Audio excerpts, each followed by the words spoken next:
जिले में दबंगों की जमकर चल रही दबंगई। दबंगों को पुलिस और प्रशासन से कोई डर या खौफ नहीं है। इसी के चलते दबंगों ने एक गरीब की कृषि योग्य भूमि पर जबरदस्ती कब्जा कर लिया है और वह गरीब दाने दाने को मोहताज हो गया है। न्याय पाने के लिए वह गरीब अधिकारियों की चौखटों पर माथा रगड़ रहा है, लेकिन गरीब की सुनने वाला कोई नहीं है।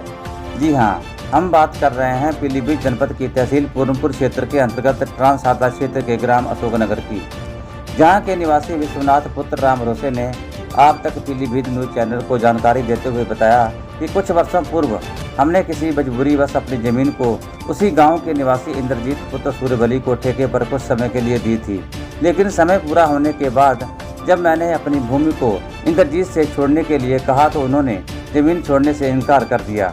पीड़ित ने आरोप लगाया कि जब हमने इस बात का विरोध किया तो दबंग इंद्रजीत ने अपनी पत्नी व बच्चों के साथ मिलकर मेरी व मेरी पत्नी की जमकर लात घूंसों से पिटाई कर दी और धमकी दी कि इस खेत में दोबारा आने की कोशिश मत करना। पीड़ित ने आगे कहा कि हमने इसकी शिकायत डीएम, एसडीएम, तहसीलदार और हजारा थाने में पत्र देकर अपनी ज़मीन वापस दिलाए जाने की गुहार लगाई थी, पर हमारी किसी ने नहीं सुनी। शासन प्रशासन की उदासीनता के चलते 1 साल से दर की ठोकरें खाने को मजबूर हो रहा है गरीब विश्वनाथ, लेकिन गरीब पीड़ित की सुनने वाला कोई नहीं है। क्या नाम है आपका? विश्वनाथ। कहाँ रहते हैं? अशोकनगर। क्या समस्या क्या है आपको? समस्या ये है कि हमने ज़मीन किसी को परेशानी में दी थी, तकलीफ थी, ठेके पे 1 साल के लिए, वो अवैध हो गया है, ठेका भी छूट गया है, मगर वो ज़मीन कब्जा नहीं छोड़ रहा है। ये ज़मीन जो आपने ठेके पे दी थी किसको दी थी? इंद्रजीत से।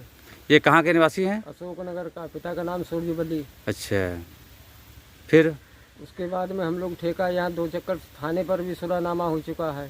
डीएम साहब के यहाँ लगाए, वहाँ से आदेश आया तो लेखपाल बोला कि परसों हम आपको कब्जा दिला देंगे। हमको कबीरगंज बुलवाए के बोला हम परसों आएंगे, तुम्हारा कब्जा दिलवा देंगे।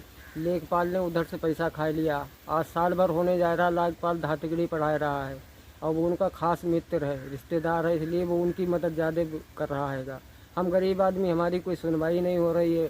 डीएम साहब के यहाँ भी जा चुके हैं, एसडीएम साहब के यहाँ भी 3 चक्कर मिल चुके हैं, कोई सुनवाई नहीं हो रही है। निरंतर कृपा इस प्रकार की हमारी भूमि हमको दिलाई जाए। हमारे पास कोई रोजगार और कोई नौकरी चाकरी नहीं, हम लोग रोड पे रह रहे हैं, बहुत परेशान हैं। प्लाट पे जाते हैं तो मारने की धमकी देते हैं, पूरे परिवार को गायब कर देंगे, तमंचा बंदूकें ले निकलते तलवारें हैं कि मार देंगे अगर वो यहाँ प्लाट पे आ गए आप लोग। और ठेका पूरा हो गया है? हाँ, ठेके से 1 साल पूरा बढ़ाई चल रहा है। तो लेकिन ज़मीन आपकी नहीं छोड़ रहा है? छोड़ रहा है, बहुत परेशान है हम लोग। 2 बच्ची हैंगी हमारी, एक शादी करने वाली, एक छोटी हैगी, रोड पे रह रहे हैंगे।